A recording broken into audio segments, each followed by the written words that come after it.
Here's the told thing. everybody, Here's the thing. We work really, really, really, really, really hard to be beautifully wrapped pieces of bullshit. Like, we work hard at that. You know what I'm saying? Like, we... Right where you at, man? Yo. Them lonely boy blues, only boy blues. Them lonely boy blues, only boy blues. Agree on ways to come together and figure out a way for our dollars to circulate with us, right? Like, we agree on, like, let's go get us some land, you know what I'm saying? And build a black town, you know what I'm saying? Like, we agree on that part of it, but the part where we disagree is the historical restraints that won't allow us to get there just yet, or what's needed, right, for us to get there. That's where we disagree the most. You know what I'm saying? Yeah. That's where we disagree the most. Because you're like, bump all that. Let's go over here. And I'm like, but we can't bump that. Like, that's what we need to get us there. So. And I think there's, like, it's two sides of the coin, because there's some things that, like, we don't know how certain laws affect us fully. You know, like, there's things that was supposed to be a benefit that may be more of a detriment, but we don't know because we don't necessarily have the data to show it. And sometimes that data can show something other than what the black community has been shown this whole time. That it may not be just a white and black thing. Like, we're always looking, it may be something a little more. Most things are. I just disagree. That's another disagreement. And then Erica and I also disagree on the fact that I think it takes, Erica's more like, let's get a town and build. Fuck these niggas, fuck this system, right? Like, we don't need that. And I'm more of it takes both, right? Like, it takes two ends of the extreme. It takes two extremes, right, to really blow some shit up. You know what I mean? Like, bombs, magnets, no matter what it is, it takes two totally opposite things, right, in order for it to... Bombs, hold up. Can't say that. It takes a positive and a negative, like, to create power, it takes a positive and a negative charge. Magnets take a positive and a negative reaction, right? Okay, and if you put two magnets. positive sides together, what happens? They repel each other. You know what I'm saying? So it takes both. I can see. I just don't agree with that analogy with this situation. But I do also say I probably am more on Erica a line of thought with, like, fuck that other shit and build, because ultimately, like, it's important to know the history. It's important to know where you came from. But it's not more important than moving forward. It's not more important than moving forward. And I think that's where the disconnect for me comes, because when I guess how I'm interpreting what you're saying, we're talking about the historical facts, is like, it's just like, fuck them and fuck them and fuck them and what they did. A little bit of that. A lot of that. And I'm like, the more energy we waste saying fuck that, the less energy we have to build what we need, which is more important than saying fuck that. Even though I think you can say fuck that, it doesn't take less energy. It does. Like, I could swing a hammer and still say fuck that. Yeah, but think about it. If you put all your energy into swinging the hammer, if you spend all your energy into swinging the hammer, it's kind of like it's like gossip and being productive. We can gossip and do work. But if you put all your intention in doing work, you're gonna get farther faster than you would trying to talk about something that is not really going to produce the end result that you want. Right. You got water somewhere else. Yeah, he does over there. And so that's why I think of it when it's like, if we're trying to say fuck that and fuck them, it's also taking part of the energy away from. And I'm not saying it's a lot of energy. Right. But it just takes away. I think that after 10 years of saying partially fuck that and this. Think about the people that were just building only. Yeah. There's a significant gap in where they could have been. And I see that as like where it is, like how I look at Kobe, how he did his workouts and how he was so focused on just getting so, like, if he trained 3 times a day, after a year, that means he did an additional 52 workouts beyond every single player. And after that, doing that of 5 years, that's like, I don't know how many of them. See, Kobe I'm like, attacked the game like that after he got there, right? Like, we talk about Kobe's diabolical approach to the way that he really went about the business of basketball, like really went about the everyday things that you have to do to get better, right? And we praise him for that.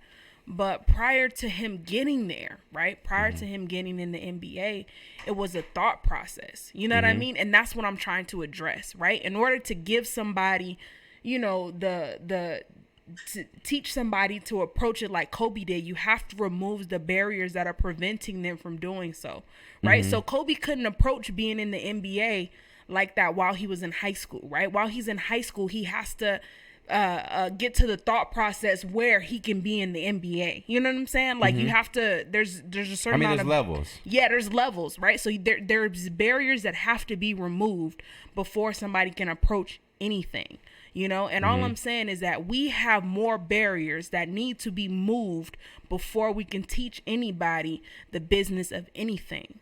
I agree. And I think those barriers are more in here than they are out there. That's definitely not true. And that's a big disagreement because that's definitely not true. That's like saying that institutionalized racism doesn't exist. I'm not saying that it does. And so that's where the problem is, because I'm not saying that. Okay. I think that's an assumption that keeps happening when we have this conversation. It's like, I'm not saying that that doesn't exist. Okay. I don't mean that like racism doesn't exist. That's never what I mean or say. But when I say this, it gets taken out of context by that assumption. So you say, okay, so then explain to me, when you say that the barriers are bigger in my mind, in our minds, than they are in the world, what does that mean? That means that I feel as if there's a bigger barrier in your mental and mindset, then the barrier is bigger than the physical world. But that with the subcultures that we have can be a bigger barrier than the actual racism that's happening. What comes first? The mindset. Okay. So the mindset, so the barrier in somebody's mind comes before the physical barrier, or does the physical barrier come first and produce a barrier that's in your mind? It could be both, because sometimes you can hold on to things that may not be true right now, but were true at some point. But specific to this conversation, what came first? What do you think came first? I mean, the physical barrier from, a long time ago. But then it's also been proven that from the time slaves were free, there was a huge increase in productivity, a huge increase in learning, a huge increase in the family dynamics being together. And then all of a sudden, when it was more racist, and then there was a heavy decline of the family, a heavy decline in the men.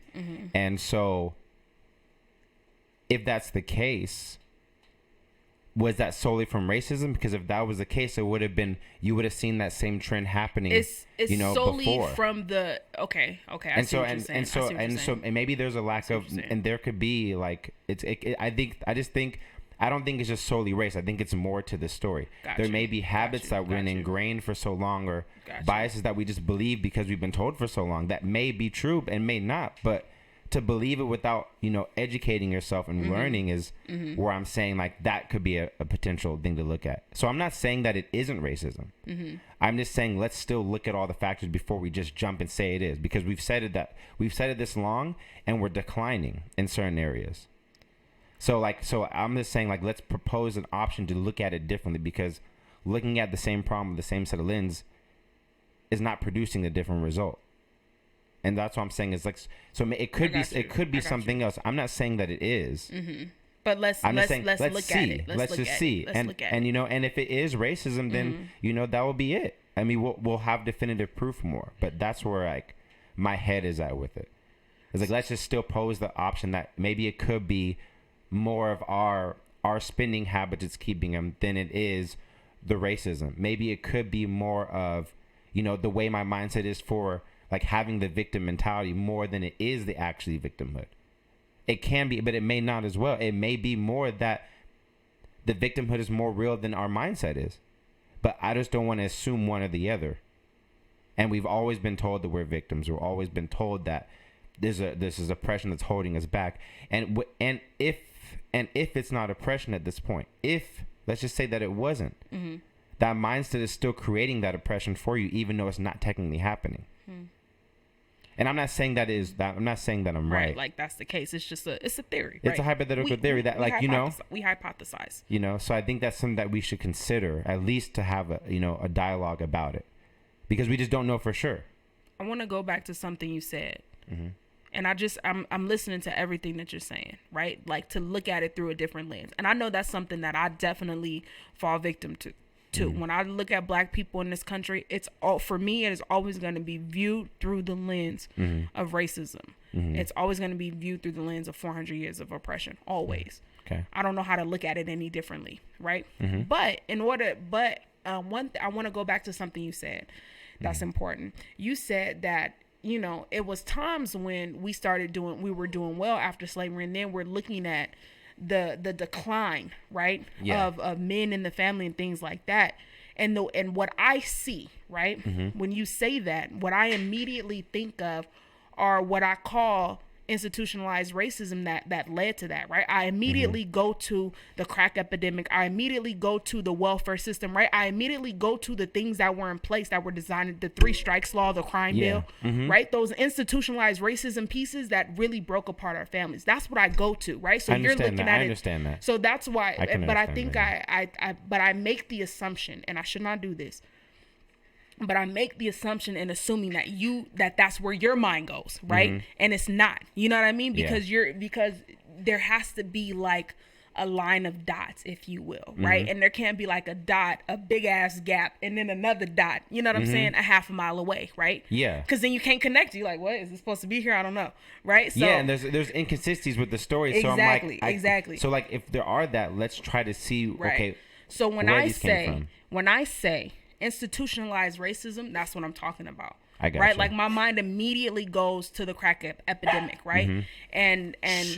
And the ways that we were incarcerated because of that, the inconsistencies in incarceration during that period. Yeah, I immediately go to the high amount of blacks being arrested and stuff. Yes. And so like, and that's where we totally agree. Right. Like those things that I'm not saying that those don't exist. No, but what they did was it led to a generation, right? Or generations, if you will, of families being broken apart, right? You can't be at home if you're in jail. You can't be at home if you're dead, right? From a drug overdose or the crime bill, or in the way that the fucking welfare system, and I the agree. way that these things broke apart our families, right? So yes, we declined, but that's the reason why. Because the minute, and it's historical, the minute black people started to get any sort of anything, right? Any sort of influence, any time we started networking and doing anything together, something happened, right?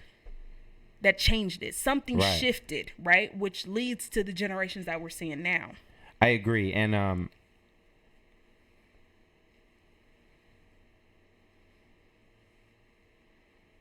making sure I say what I say correctly. I think when I'm looking at everything and hearing what you say, and like I'm understanding, like there's things I don't know that I just didn't go to school to know, number one.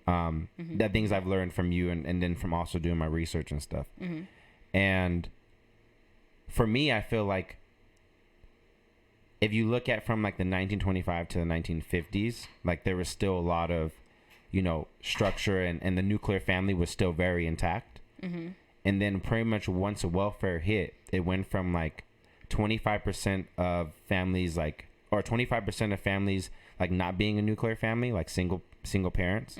And then once welfare hit, it jumped to like 69% within a decade. And then on top of that, then you have that's a massive jump. It's huge, right? Jump. Huge. That's a massive jump, yeah. So, and then you have the crack epidemic and stuff, and 3-strike laws and all these other things, right, that are just adding on. And mind you, these things are happening decades apart. I just want to point that out. So the welfare thing happens, and then a decade later, you know, the crack epidemic, the crime bill was in 94, right? Yeah. Like the 3-strikes law and all of that shit is like it's being stacked on. Yeah. So like all these things that were supposed to be, you know, liberating or helping minorities, are these things really doing it just cause as they're supposed to be? And that's another question we have to like figure out, because like, even if you can, in some sense, you can even say the affirmative action has some benefits and also has some cons, and like we're not able to see the full weight of, is this more beneficial than hurtful?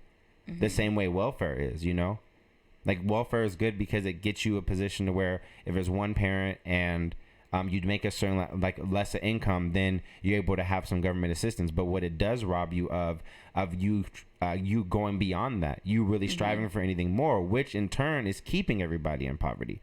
Because if you go beyond this line, this threshold, you're out. and you got to fend for yourself. So it's like, it's no incentive to be greater or do greater.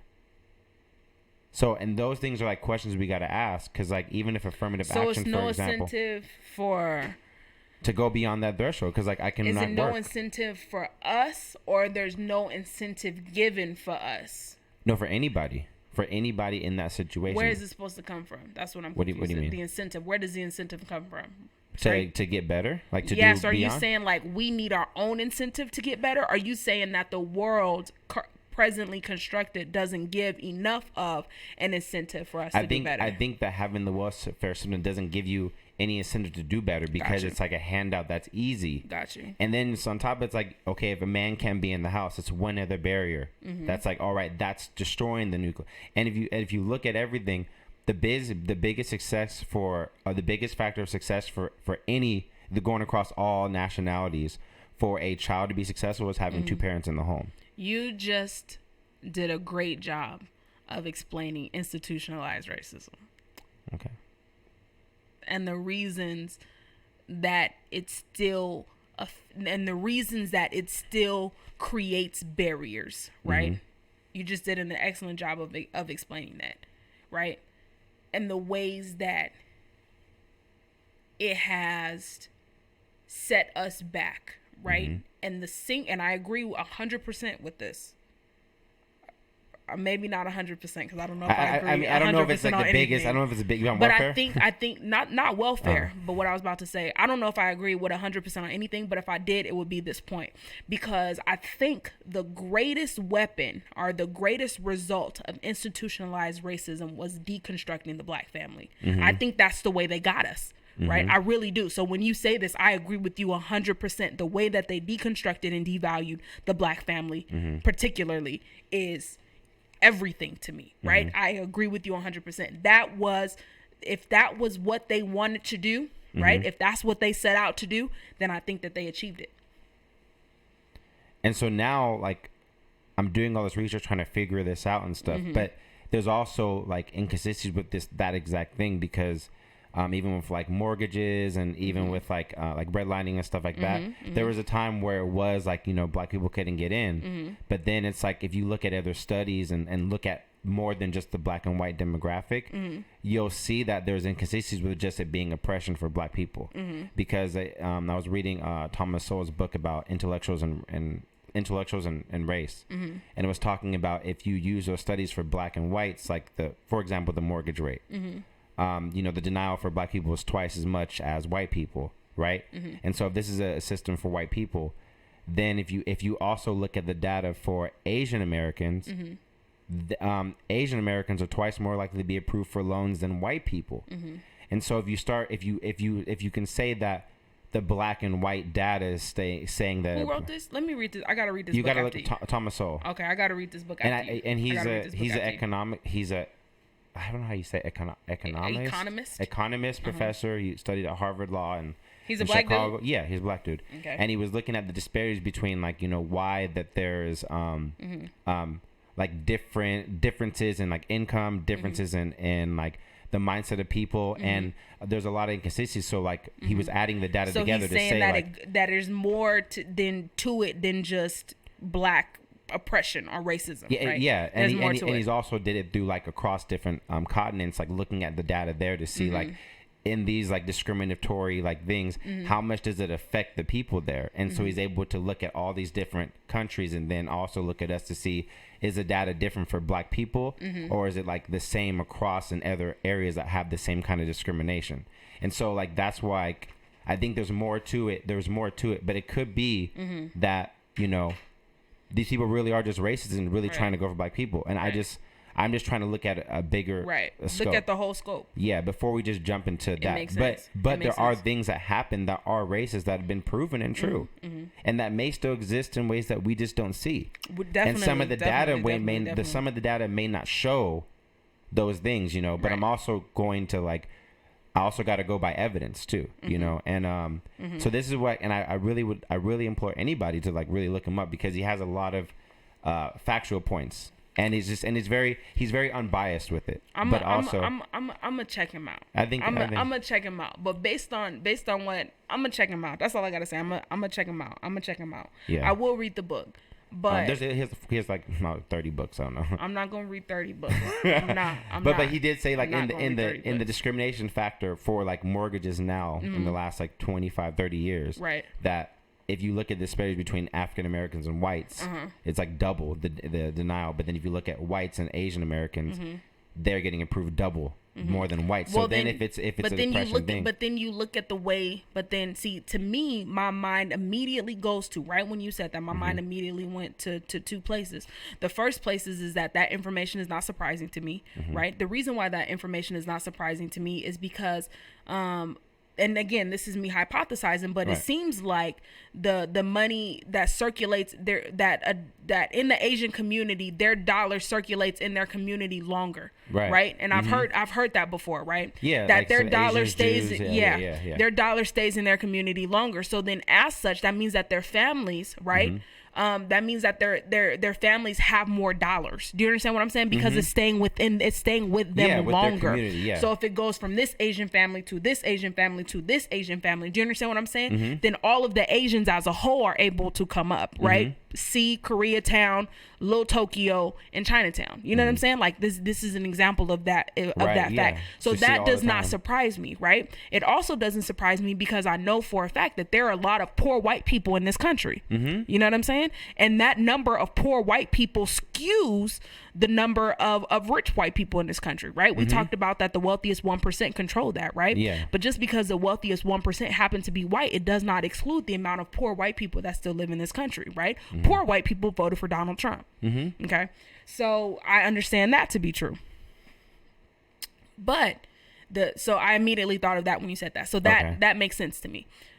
But I also thought about if our families hadn't been deconstructed in the way that they had, would that change the ways that we're able to achieve have wealth? Finance and stuff, Yes, have finances and achieve wealth, right? So that makes sense, right? Because there wasn't an assault on an Asian family. That's a barrier, right? So there wasn't these all-out assaults on Asian families, as far as I know, right? Although they had their little thing with Pearl Harbor and now the whole coronavirus thing, right? I don't know. It wasn't little. It was pretty big in Pearl Harbor. But I knew what you're saying. The way that we treated them after Pearl Harbor and concentration camps and things like that. Yeah, I understand. Same thing with what we're going through now in the coronavirus. There wasn't an assault on Asian families that took place over a span of 400 years, right? There wasn't an assault on any family group, as far as I know, that took place over 400 years, Jews included.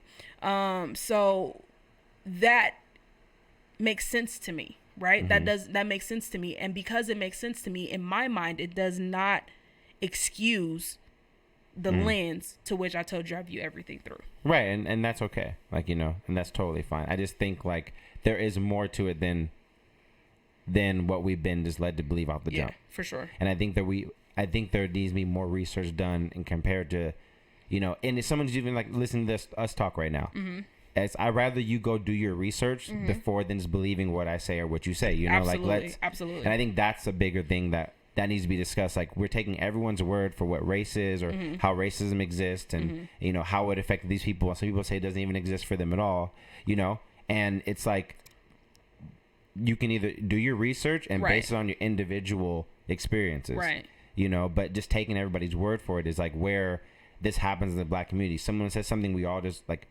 will ride for it without even knowing if it's true. We just pounce. That sound right. Like for example, like Lil Wayne said that he didn't think racism exists or something along those lines. I don't know if it's the exact thing, but he had said something like, I don't believe in racism or something like that. And there's people that truly believe it and kind of just jump on it because you said it.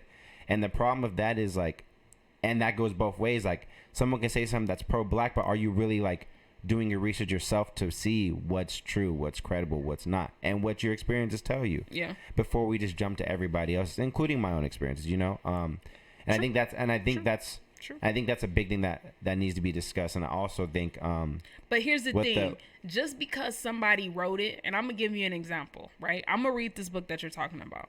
But I just picked up this book called Afro-Pessimism, right? Okay. And it's by this really smart dude. I can't think of his name right now. And I got through First of all, let me say this. It's a really difficult read. Okay, was it like the jargon's hard? Like, is it like really big words, or is it like just it's extremely big words, right? All the time? Okay. All the time. It's a difficult read. You got to be on Google every 5 minutes. Like, it's a difficult read. Okay. I will say that. It's a difficult read. But, you know, once you read it slowly, you got to read it slow, at least for me, right? I ain't that smart, I guess. You got to read it slow and stick to it. And some articles actually helped me because I read some art. First, I started reading a book, and I'm like, what the fuck is bro talking about, right? Because he starts off with these anecdotes and stuff, and I'm like, all right, that's cool. But then when he gets into the sociology behind it, I'm like, what the fuck? Right? So then I pull up a couple articles on the New Yorker and things like that, USA Today, and they're giving book reviews on this. And they're breaking down my bro's point. And what he's saying is that the black experience in this country is so far unlike anything else that's ever been experienced, right? As far as racism is concerned. No other race, and what he's saying is that no other race or nationality can compare, right, to what black people have gone through in this country. Not even, not even Africans, right, who were colonized by the British, right? Not even the apartheid stuff that happened in South Africa. He's going hard on this point. And because of that, and whether or not I think that's true, I don't know. It sounds good. Like I said, it sounds like it you sounds like good. Yeah. It sounds good, especially for somebody like me, right? It sounds good. Oh. But I start to think that, and then he says that because of that, there's absolutely no way that this country or this world can be fixed, right? Because there's only trade-offs.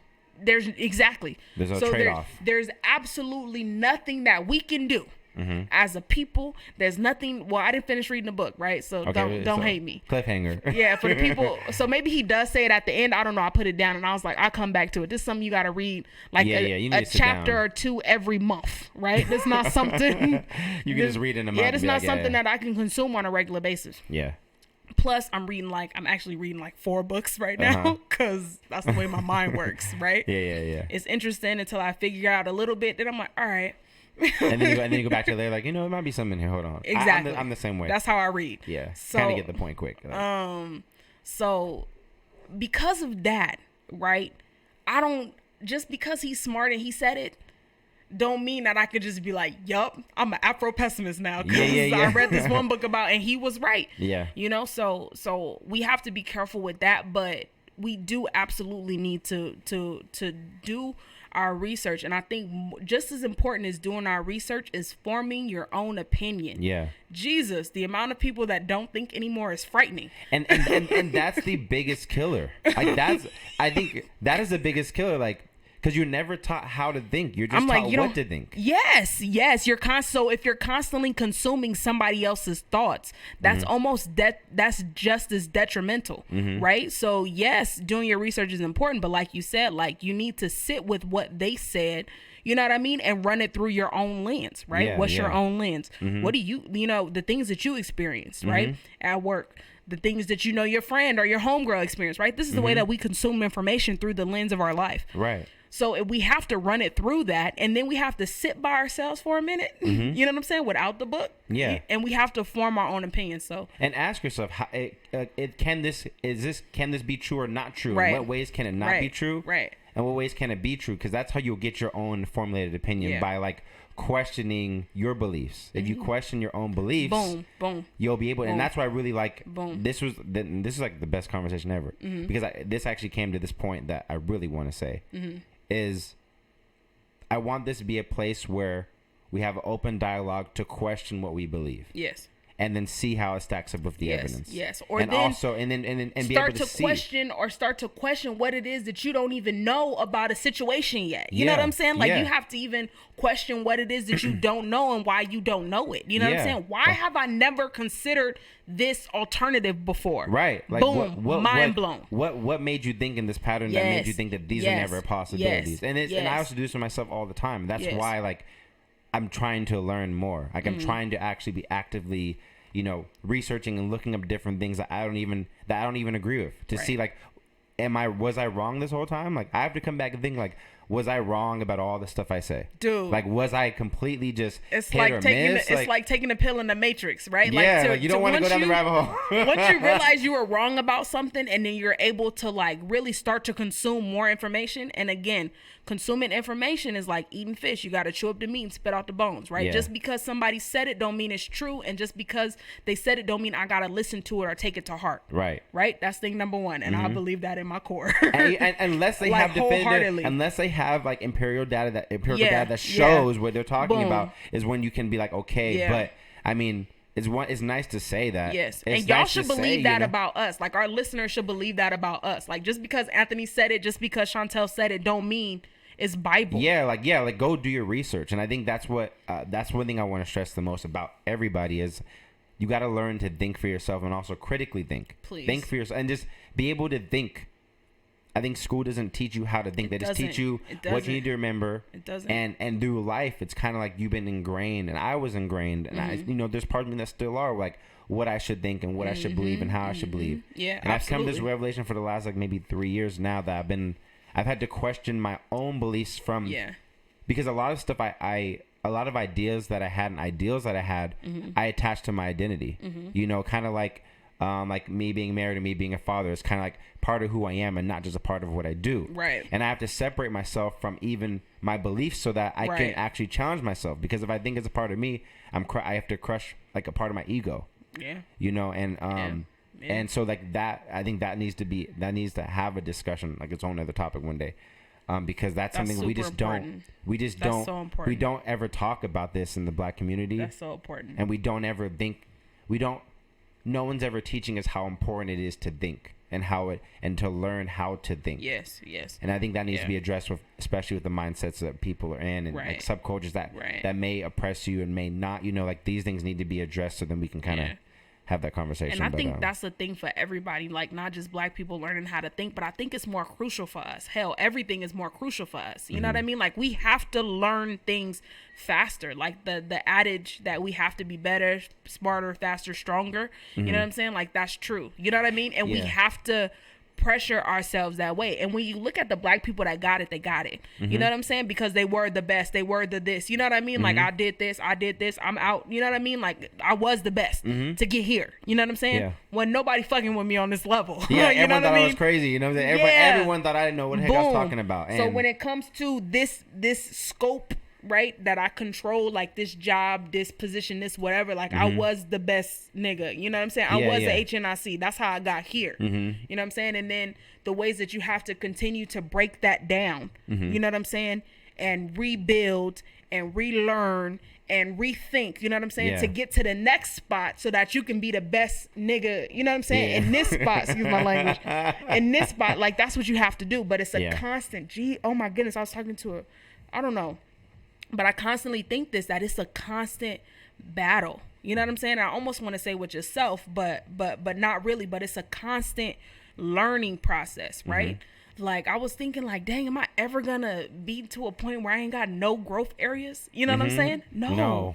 You will never. Because the minute you attack one, you're wrong. And here's the thing, it's like one growth area unlocks the key to another trauma that needs to, you know what I mean? To another growth area, right? So it's like I'm working on me and I'm doing this, boom.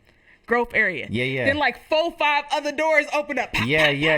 God damn. It's like the more you learn, the more you realize you don't know. Yes. And like and it's a forever game. It's a forever game. It is. Which is why you gotta be committed to the process of the growth areas. And that's why. And I've learned because I've attached myself with so many identities, and it caused me to not be able to open my mind because like I have these preconceived notions that I believed, and I had to challenge myself to open that door. And that opening the door made me realize all these other beliefs that it's like this one pillar belief led all these other subcategories down. And then when this shattered, it shattered all these other parts of my identity. And then I'm like, oh my, if this is the case, so many years of my life has been so like undone over a moment. Yeah. Who am I? And I think a lot of people, and this is including myself at one point, don't want that. Yeah. Because some people don't want to unshatter themselves, you know? I think you know, it's like, part of that, you know what I mean? Like, you don't want to undo some stuff that you believe your whole life, because now it's like your whole life you were wrong. And because pieces of bullshit. Like, we work hard at that. You know what I'm saying? Like, we work hard at that. You know what I'm saying? Like, when we, really and it's point. Like when things come against us and we're challenged and we're tired and we can't take no more, you know what we do? We work harder to wrap it up. So no one can see that blemish. We work overtime to wrap it up. Like, I'm put it, you know, whether, like, we think physically, like, I'm put on a little bit more makeup, but emotionally, we work harder to wrap that up, right? So then, like, we get another exterior, right? And I gotta work on that exterior because that doesn't come natural to me to start, right? Because the exterior I had has been broken down by the bullshit, right? So now I gotta work harder to build up another one, right? And then I gotta work harder to build up another one. And then it's crazy because it's like you start wondering, like, who am I? And this is gonna sound strange, but it's like, once I started that process, I feel like I'm more me than I've ever been. Right. You know, so you go from, like, because you're finding yourself. You know what I'm saying? And then, like, it's a comfort. Like, I think I've always been pretty comfortable with myself, right? Well, in my teenage years, I've been pretty comfortable with myself, but now I'm very comfortable with myself, like, very much so. But yeah, because you had to go through those times of, like, is this true? Is this not true? Like, I think it comes down to you have to shatter your ego to some degree. Yeah. And that's hard. I mean, I think it's hard for everybody, and I think sometimes some men it may be harder for. I think some women it may be harder for. I don't necessarily think it's like a gender thing, but that ego is real. And that's something I'm still learning. I'm still learning how to do every day, and I don't know if I'm ever gonna master it, because I feel like there's something's gonna poke that ego. That's gonna, you know. Probably not. I honestly, this is probably a podcast, to be honest. Probably. I mean, yeah. This was perfect. Yeah. I think this was perfect. Yeah, this is a podcast for sure. And I think, with having two sides of a debate, I think and not even a debate, like just the conversation we have. I think a lot of it when people are clashing is because I feel like both people don't feel understood in the sense, and that not being understood makes the wall go up. And I think the more we lean into understanding each other or understanding the other party, the more we can have like less division. I'm feeling poetic right now. I feel like I feel real poetic. And like the things, and here's the things that we have that really fuel us to have these conversations is there for a reason. But we can't allow that to get in the way of, like you said, like understanding each other. Because ultimately we're in this experience together. Boom. We're in this experience together. Them lonely boy blues, only boy blues. Them lonely boy blues, only boy blues. You don't hear about it every day in the news. They walk around with a frown, ain't got nothing to lose. Them lonely boy blues, only boy blues. Them lonely boy blues, only boy blues. You don't hear about it every day in the news. They walk around with a frown, ain't got nothing to lose. He was